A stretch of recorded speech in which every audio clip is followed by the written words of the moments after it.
Hi friends, Pawan Kalyan గారు operation Sindoor గురించి press meet start చేశారు. భారతదేశం గొప్ప విజయం సాధించింది, మన సైన్యం టెర్రరిజం కి చుక్కలు చూపించారని చెప్పారు. ఈ ఆపరేషన్ తో మన దేశ బలం సంకల్పం చూపిస్తుందని చెప్పారు. పవన్ గారు మన జవాన్స్ కి సెల్యూట్ చెప్తూ ఈ ప్రెస్ మీట్ అనేది కంటిన్యూ చేశారు.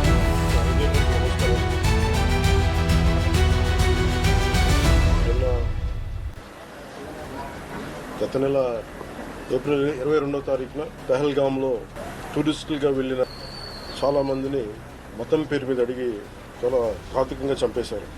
దేశం మొత్తం పుట్టెడు శోకంలో మునిగిపోయింది. నువ్వు హిందువా కాదా అని చెప్పి అడిగి మరీ చంపేసిన విధానం చాలా చాలా దారుణంగా ఉంది. ముఖ్యంగా ఆంధ్రాకి సంబంధించి దాదాపు ఇద్దరు కుటుంబాలతో సహా వెళ్ళిన ఇద్దరిని చనిపోయిన 27 మందిలో కూడా ఇద్దరు ఆంధ్ర ప్రాంతానికి చెందిన వాళ్ళు కూడా ఉన్నారు. వాళ్ళని అడిగింది మీరు హిందువులా కాదా అని చెప్పి వారి కుటుంబాల ముందే, వాళ్ళ పిల్లల ముందే, వాళ్ళ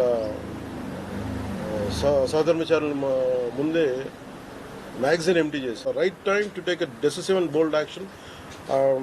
It's a commendable job done by our army personnel and defense personnel, and we have to appreciate them.